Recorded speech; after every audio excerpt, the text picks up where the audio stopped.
All right, buckle in, friends. We have a long set of 85 slides. So this chapter talks about two different topics, economics and politics.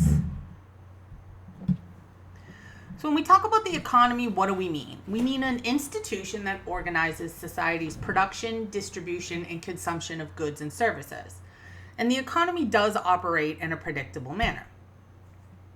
The economy has been greatly changed by technological revolutions, and those have really transformed social life.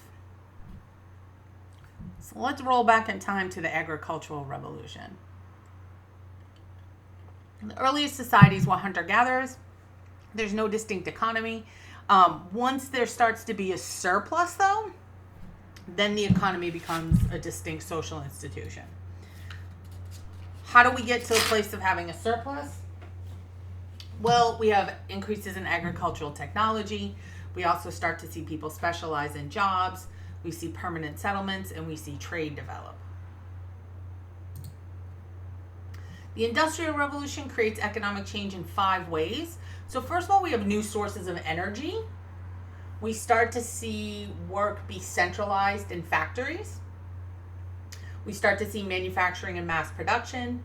Again, we see specialization, and then we see wage labor. So people are working in exchange for money. Now, today we're in a post-industrial economy. This is a productive system of service work and high tech. And we also have undergone an information revolution. And this has drastically changed our economy.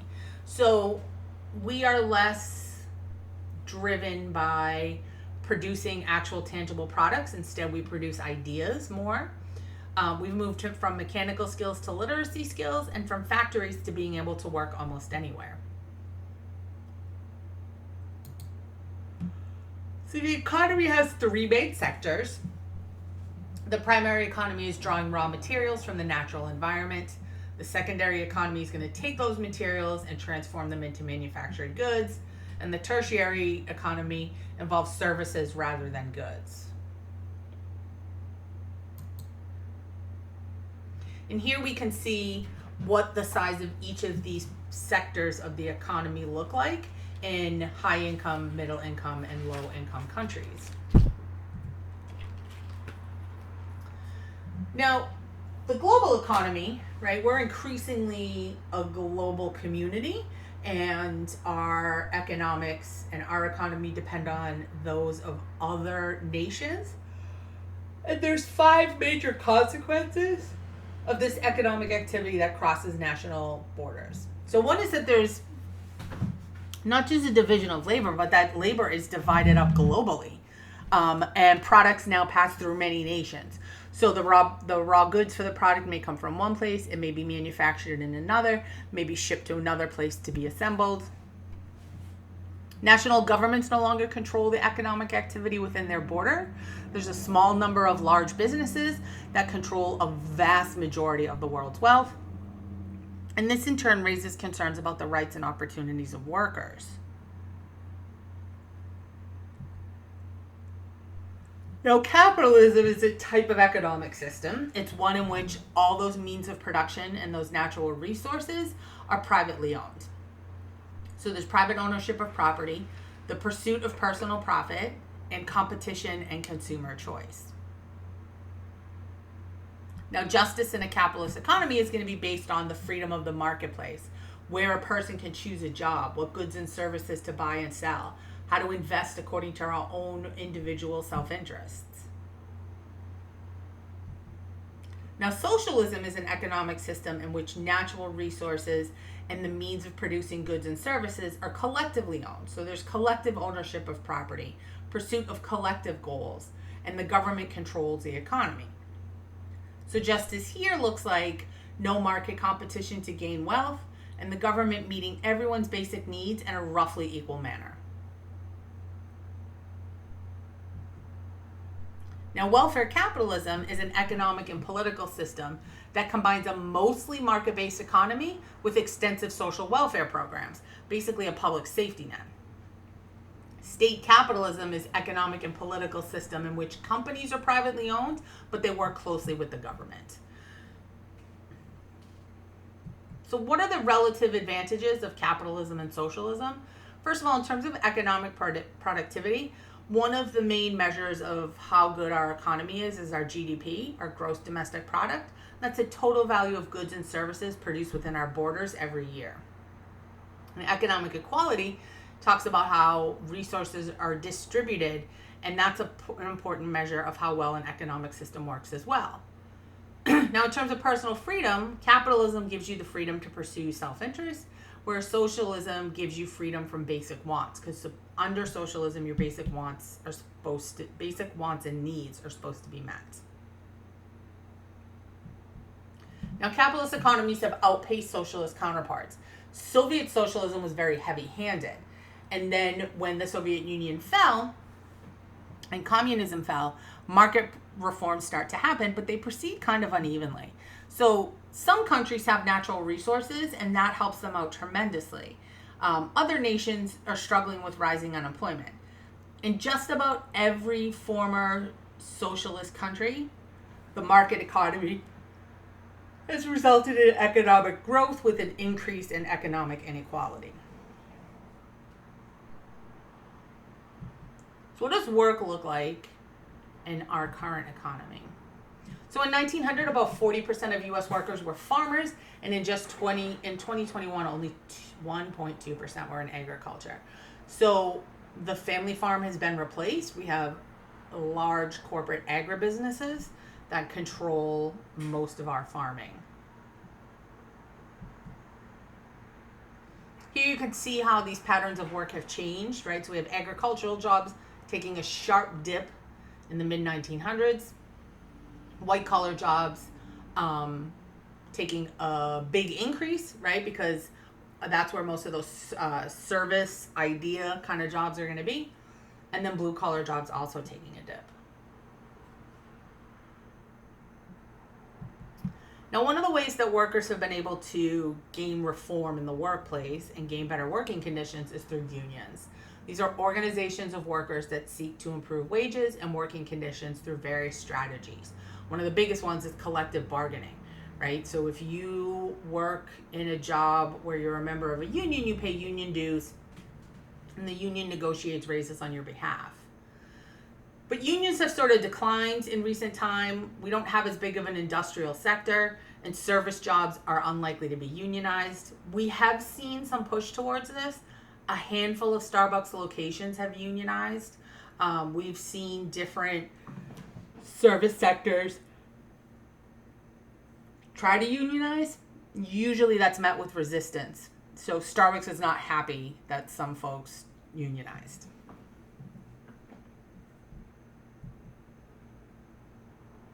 Here we can see what states have right to work laws. So right to work sounds like it's a positive thing, right? But these are laws that limit the power of unions to organize workers. These have mostly been enacted in the South, the Plain States, and Western states. But in the Northeast and in much of the Midwest and the West Coast, we don't really have these right to work laws. So when we think about work, we think about jobs and we think about professions. And profession refers to certain types of jobs. They're generally prestigious white-collar occupations. They usually require extensive formal education. So what are some characteristics of a profession? A profession has theoretical knowledge. They usually have a self-regulating body and self-regulating practices, authority over clients, and they're more oriented towards their community as opposed to self-interest.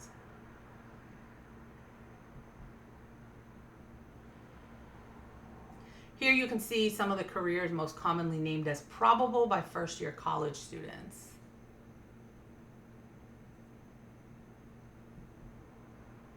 Now, a lot of people are self-employed. They don't work for a particular company. They're not on somebody's payroll. In 1800, 80% of the labor force was self-employed, and today just 6% of workers are. They're more likely to have blue-collar jobs, and women own 42% of U.S. businesses.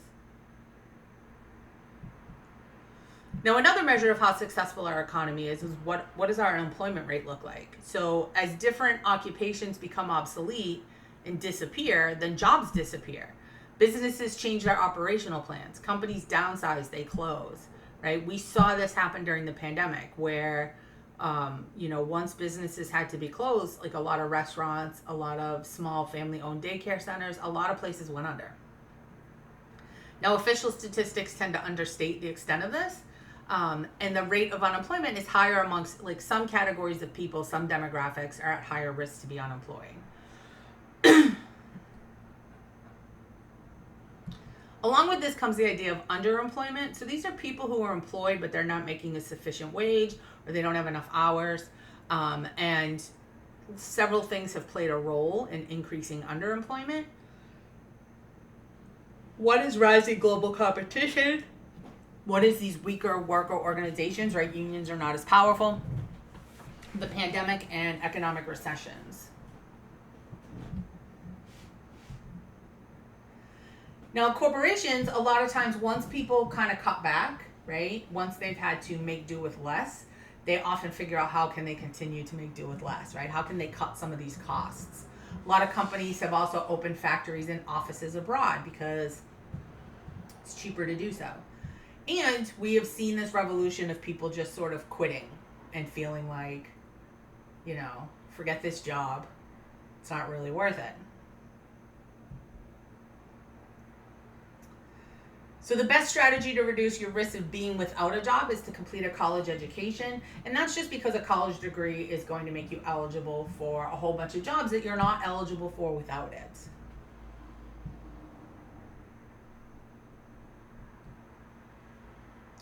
Now, one thing that's led to some of these changes in our economy, and of course changes in the availability of those skilled labor jobs, is automation, right? So we have automated machinery that produces most of our goods and performs a lot of work, right?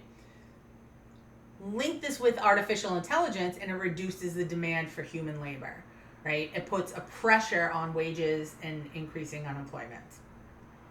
So we have to sort of be thinking ahead of the curve and thinking about what sort of jobs are going to be impacted by automation or AI and what kind of skills will we need in the future. So as we have this information revolution, which, started before you guys were born, but it started during my lifetime, right? It really changes how people work, right? Computers are de-skilling labor. Computers can do a lot of work for you, right? They can make work more abstract. They limit workplace interaction, right? So a lot of people are sitting somewhere at work and they're on computers. Or a lot of people work from home, right? So their interactions with other people are limited.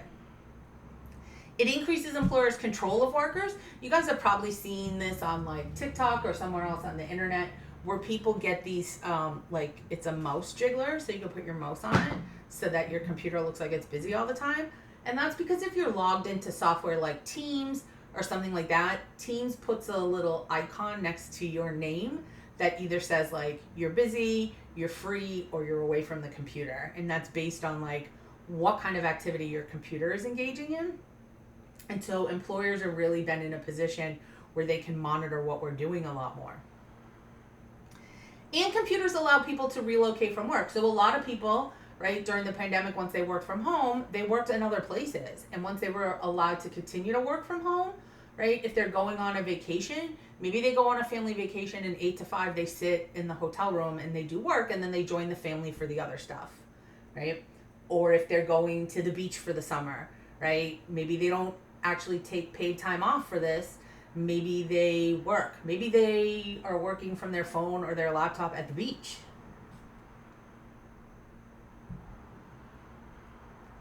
Now, in the past, the mainstay of the labor force has been white men, but we know that, today we see more women in the workforce, we see more people of color, and we often hear workplaces talking about like DEI, which is diversity, equity, and inclusion. Now, corporations or organizations that have a legal existence, like legally, they're sort of like a person, okay? They have their own rights and liabilities, and it's separate from the members of that. Now, you can be a small corporation. My dad and my grandpa used to own a family business a long time ago, and it was incorporated because that provides some legal protections from you, but all the shares were held by my mom, my dad, and my grandfather. So it wasn't publicly available. It's still sort of privately owned, but the corporation status provides you with some protections and limits your liability. And corporations are really at the core of today's capitalist economy. Um, Corporations protect the wealth of its owners from lawsuits, as I just mentioned, and it lowers tax rates. So, fun fact, many of you guys probably don't know this, but Jeff Bezos, who owns Amazon, or is like the creator of Amazon, a primary owner of Amazon. Amazon is a publicly traded company, so he doesn't own all of it, but he pays less money in taxes than I do, despite the fact that he has way more money and wealth. So a lot of times when people talk about welfare, right, they're talking about welfare in terms of like unemployment, food stamps, you know, Medicare and Medicaid. But there's a lot more welfare that we don't think about as welfare that goes to companies, corporations, and well-off people. Now, most U.S. corporations are small. They have assets less than $500,000.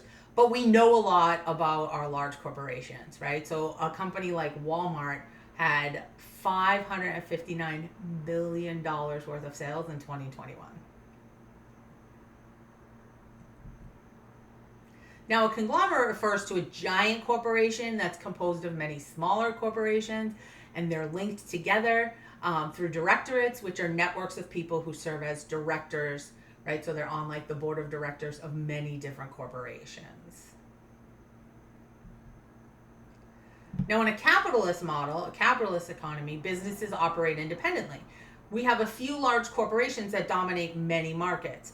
So I remember growing up, and probably until like right before you guys were born, there were a lot of toy stores. There were several toy stores. There's Toys R Us in this part of the country, which is probably the most well known. There's like KB Toys. There's a couple other places, right? As like Target and Walmart really take off and they're selling toys, and they can sell toys for less because there's more Targets and more Walmarts, we don't see toy stores anymore, right? Like you might see like a small toy store that's got like fancy toys, right? But most people, they're like going to Walmart, they're going to Target, they're hopping on Amazon. Now, federal law prohibits anybody from having a monopoly share of the market, right? But there isn't really a lot of competition, right? So you might look at a company like Amazon and be like, I don't care for how they treat their workers. I don't really like that. I prefer not to use them. But Amazon is cheap and convenient, and things are delivered to your door. Today I needed to order, I don't know if you guys know what an external hard drive is, but it's basically an additional hard drive. It's kind of like a flash drive, but like a really big one. It's got more space than my computer. And I have like all my important documents on one. And the one I have is being fickle about being connected to the computer. So I was like, I better order another one and move all my stuff before this one like really poops the bed. I ordered it this morning and it was at my door at 2:00. Okay. So like, yeah, I don't like some of Amazon's practices, but damn, I didn't have to leave the house and it was here. It was delivered to my door. So while federal law prohibits companies from establishing monopolies, there is very little competition.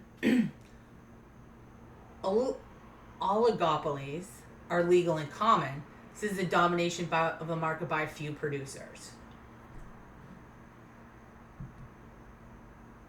So corporations account for most of the world's economic output. The biggest corporations are based in the US, Japan, and Western Europe, but their marketplace is the entire world, right? So like Apple products are sold all over the world.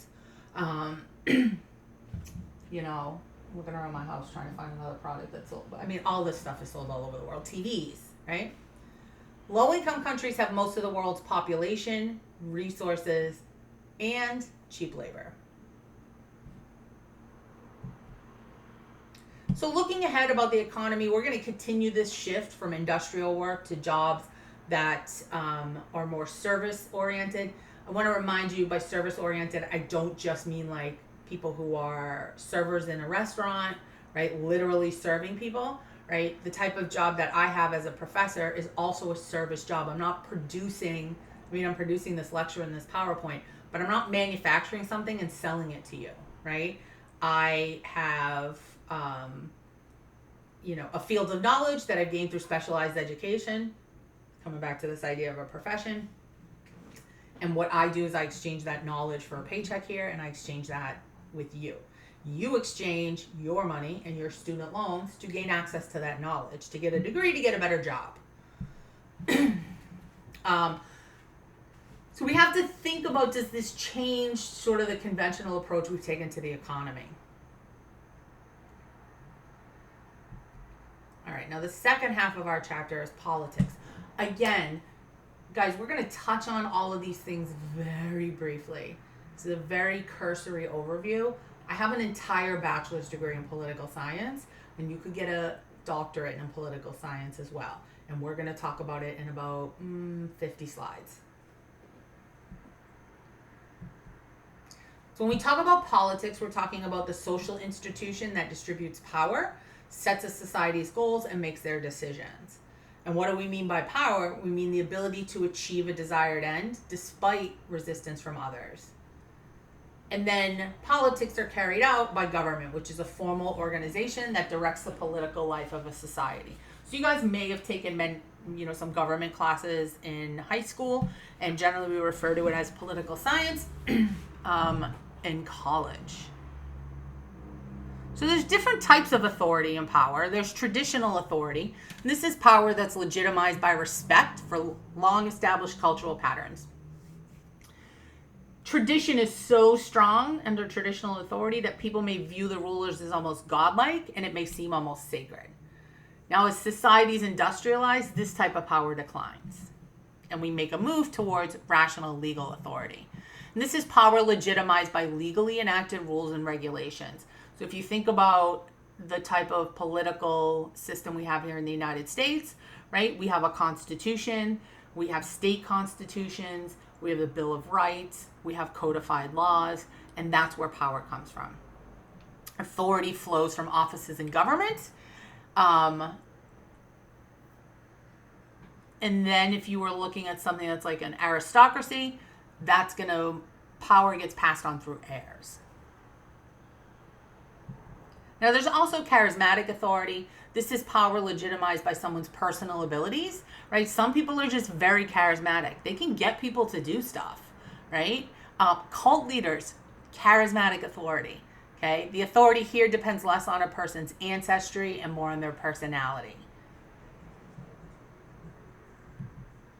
Now, monarchies we're probably familiar with because when we learn about European history, most of that is monarchies, right? These are political systems in which a single family rules from one generation to the next, and they're commonly found in agrarian societies.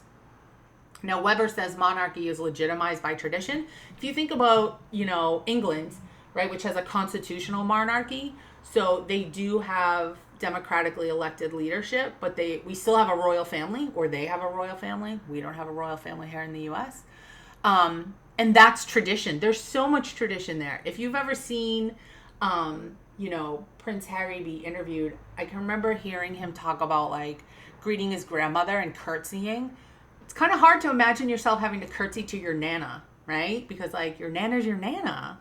Like if my nana wanted me to curtsy to her, I suppose I would, but it's hard to imagine having to like respond to my nana in a way that reflects her authority and power as a queen. So an absolute monarchy is rulers who have power based on divine right. Okay, a constitutional monarchy is like what we just talked about. So it's a symbolic head of state. Now, a democracy is a political system that gives power to the people as a whole. Almost nowhere has a true democracy. We do not have a true democracy. We have a republic here in the United States. Representative democracy is what we also have here in the U.S., right? So we elect leaders, and then those leaders pass the laws and make decisions. Can you imagine if you had to get all the Americans together to vote on what to do about something? Like, they can't even all get together at a high rate to vote for the president. So as I mentioned, we are not truly democratic. We have a lot of unelected bureaucratic officials as well. And wealthy people have a lot of power and political influence here. And so here you can just kind of see a distribution as to whether or not places are considered quote unquote free or not free. the US is often fond of being like, what makes us so great is freedom, but I want you to look at how many other places are also have freedom.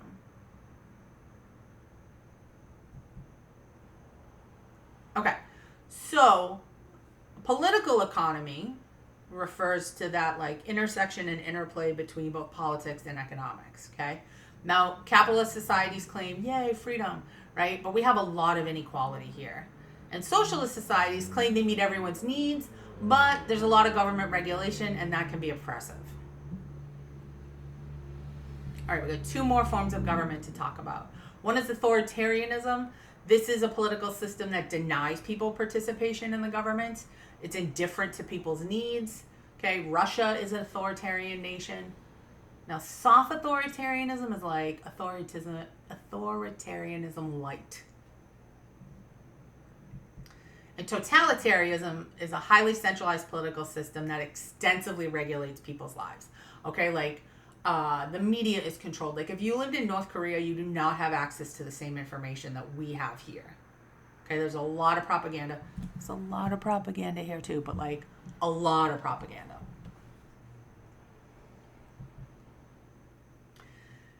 Now, does globalization change politics the same way it changes the economy? We're still divided up into countries and nation states, right? But politics is a global process.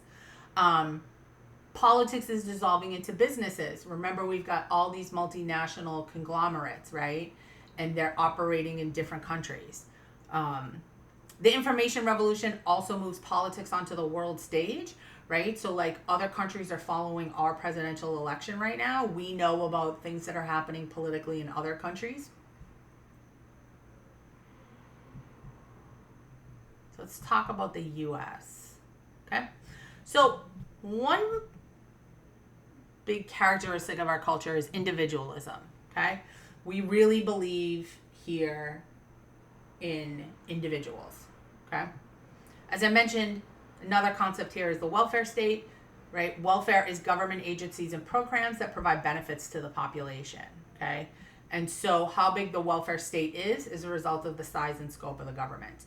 And when we talk about the welfare state, we're often talking about aid to poor people, but there is a lot of welfare that goes on that people don't define as welfare, and much more welfare that's going to people who are much better off.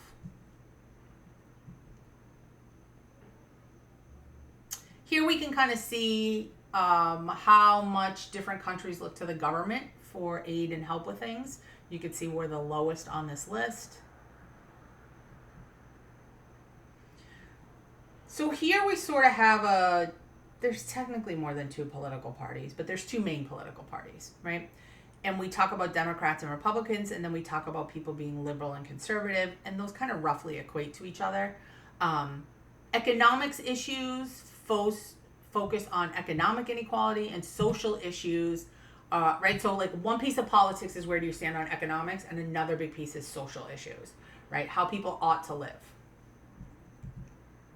So economic issues, economic liberals support extensive government regulation and a large welfare state, and economic conservatives want to limit government's hand in the economy, right? Now, conservatives are supposed to believe in small government, period, but they don't. They believe in extensive government intrusion into your personal life, right? So they really want to promote the value of family, okay?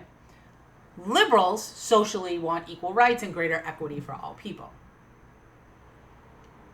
You'll also hear a lot of people say I'm conservative on economic issues and I'm socially liberal. Okay, now in the US, right, all these other demographics we've talked about, your gender, your race, your class, your age, is going to impact how likely you are to be conservative or Republican, right? Sorry, conservative or liberal, right? Women tend to be more liberal than men. Younger voters tend to be more liberal. College-educated people tend to be more liberal, right? In terms of class, it really kind of depends. But again, richer people tend to be more conservative. Poor people tend to be more liberal. And in terms of race, non-white folks tend to be more liberal.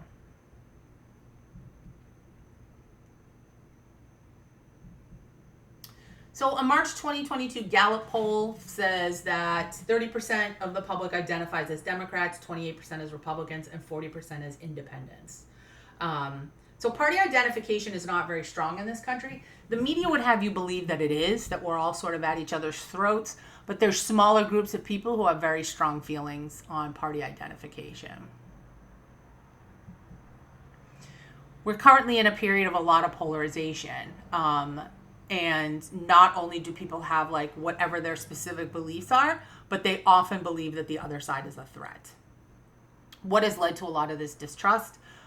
Trump administration led to quite a bit of it. The Republican Party has been vastly transformed since Trump became a candidate. In the run-up to the 2020 election, Democrats moved left on both social and economic issues. We have a lot of what's called gerrymandering that happens. So every time we do the census, the 10-year census, right, we take a population count. That determines how many representatives we have. And people who run to be like your representative are representative of a district. And those districts' lines get drawn by, I don't know who, some important people in the government. And people will often draw these lines in a way to like give them better representation. Okay. And by better representation, I don't mean, oh, these districts better represent what's happening with the people, but for people with political power to sort of shore up that power. Okay. In politics, we have special interest groups and PACs. Special interest groups are people who organize to address some sort of economic or social issue. So I don't think I brought this up yet, but I worked as my area of expertise is sexual assault. I worked as a rape crisis counselor for about 6 years. And so I worked at the Boston Area Rape Crisis Center, or I volunteered at BARC. Okay. BARC is not necessarily a political interest group, right? However, they do advocate for things politically that are in the best interest of sexual assault survivors. Okay. The NRA is a special interest group. Special interest groups often employ lobbyists to work on their behalf. And then political action committees are formed by special interest groups. They collect a lot of money and they spend that money in support of political goals. So sometimes you'll see ads for people running for office that aren't put forward by the campaign. They're put forward by a political action committee. And since, actually, by the time we do this chapter, maybe the election is over, but maybe you've been kind of paying attention to this and you've seen some of this. Now here in the U.S., right, in many countries, people don't have the right to vote, but people don't vote here in the U.S. I'm a huge fan of voting, okay? So now you can register to vote. My nieces just got their driving permits a couple months ago, and now my understanding is when you get your permit, you can sort of pre-register to vote so that when you turn 18, you're automatically registered. Now, back in the day, you couldn't do this. And different states have different procedures for registering to vote. But like my birthday's in December. It's not near an election. I could not wait to register to vote. Also, as I mentioned to you, I study political science. So obviously this is a thing I have a strong interest in. But in the 2000 election, wow, who cares about, okay, it's showing us several years. Only 54% of registered voters participated. In 2008, it was 61%. A lot of young people voted, right? People went out and voted for Obama. In 2012, it dipped. In 2016, it came back up to 61%. And in 2020, was 66%. So who votes? Women are slightly more likely to vote than men. Older people vote, right? I want you to remember there's a lot of boomers. A lot of college-age students don't vote. They're away at school. You can vote by mail. So get yourself a ballot, register to vote. Non-Hispanic white people are slightly more likely to vote. Hispanic people are the least likely to vote. And those who have the biggest stakes in society are more likely to vote. Homeowners are more likely to vote. Parents are more likely to vote. People with better schooling and good jobs are more likely to vote. By the way, your work has to let you, on election day, leave work to vote or organize your time so that you have time to go and vote. But again, you can also vote by mail now. So even if you can't afford to take time off of work, you can get a ballot. So here we see the presidential election in 2020, right? We see it broken down by counties here, right? And this looks like whoa, the country's really red. Maybe you're thinking you were wrong about where the country stands on things. This does not take into account population, right? So some of these states that are super red actually have not a lot of people there, okay? So in 2020, Joe Biden won the popular vote, right? So we have electoral votes and the popular vote. So Biden won more votes, okay? And therefore won a majority of the delegates. But when Trump won, Trump also lost the popular vote but won the electoral vote. And this has happened several times. So all states except Vermont and Maine have laws that bar people who are in prison from voting, okay? So if you break the law, you often get disenfranchised, okay? Sometimes that's just while you're in prison. Sometimes it's while you're on probation or parole. 11 states take away your voting rights indefinitely for certain crimes, right? And so here, if you Google, you can find this map. I literally Googled it last week and put it in here, right? So notice in Massachusetts, once you're released from custody, your voting rights are automatically restored. Now, why do some people not want to let felons or people convicted of crimes vote? Unless your crime had something to do with voting or voter fraud, why would we connect this to this, right? Why would we have this punishment? Well, people who are convicted of crimes are more likely to vote Democrat. At a rate of 2 to 1. All right, so let's talk a little bit about power in society. A pluralist model sees power spread among many competing interest groups, and politics then becomes an arena of negotiation. The power elite model says that politics sees power as concentrated amongst the rich, okay? Those with great wealth and power here in the US have a lot of influence, and it's hard for an average person's voice to be heard.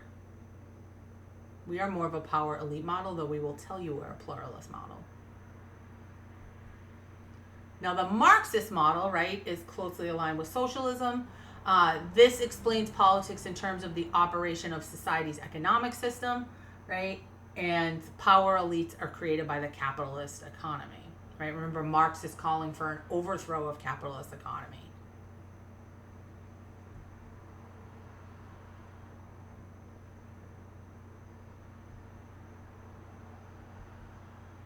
Okay. Revolution is the overthrow of one political system in order to establish another, right? Now, remember that in a revolution, right? So here in the US, right, we had the American Revolution. We're very proud of ourselves here.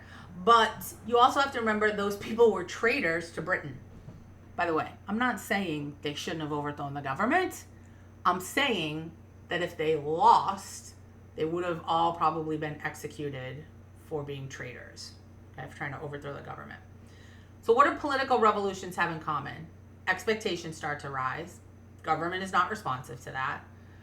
Intellectuals are having a lot of radical leadership, and then we establish a new legitimacy, okay? One side sees revolution as good, one side sees revolution as bad, right? So, by the way, terrorists think what they're doing is good. Speaking of terrorism, terrorism is acts of violence used as a political strategy. It has to be a political strategy or have some sort of political goal in order to be considered terrorism, okay? So it's the use of violence. It's always political. It's used by a weaker organization addressed to a stronger enemy. It's directed against civilians, right? So it's not war is like one country's military against another country's military. Terrorism is it could be a small private group. It could be a country's group directed at civilians. And the intent is to scare the crap out of everybody and generate fear, right? That's why terrorism looks the way it does today. That's why terrorism looks like the Boston Marathon bombing, right? Because when you bomb a beloved event like the marathon in Boston, where it's a long weekend and it's usually nice out and people are outside and it's spring and random people get killed, right? That produces fear. And that was a very scary day. Terrorism is also used by governments against their own people, and that's called state terrorism. Now, in principle, democratic societies reject terrorism, although we certainly are funding terrorist groups in other places. We probably call them freedom fighters as opposed to terrorists. So, fun fact, a lot of the weaponry and tanks and things that the Taliban has is from a prior history when the Soviet Union wanted to take over Afghanistan, and so we funded their quote unquote freedom fighters because at that point, communism was the enemy. Super hard to fight terrorism. Now, war, as opposed to terrorism, is organized armed conflicts amongst people of two or more nations directed by their governments. We've participated in 11 large-scale wars. Now, what sort of things lead to war? Perceived threats, social problems, political and moral objectives, and then an absence of alternatives. And so here we can see deaths of Americans in different wars.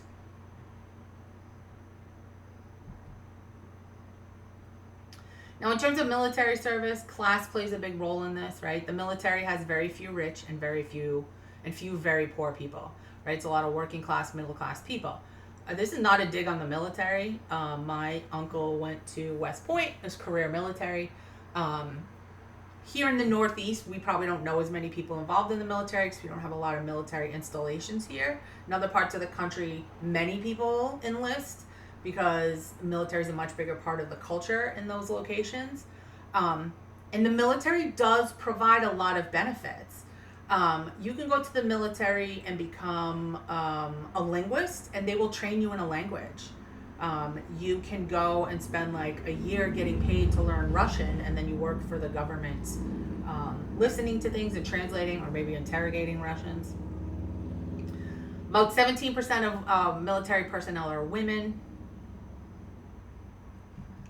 So some people then think like, oh, is terrorism a new kind of war? But it breaks from patterns of war, right? So finding the people responsible and going after them might be hard, right? So after the September 11th attacks, one of the things that was difficult for the United States is that it wasn't a particular country that was responsible for that.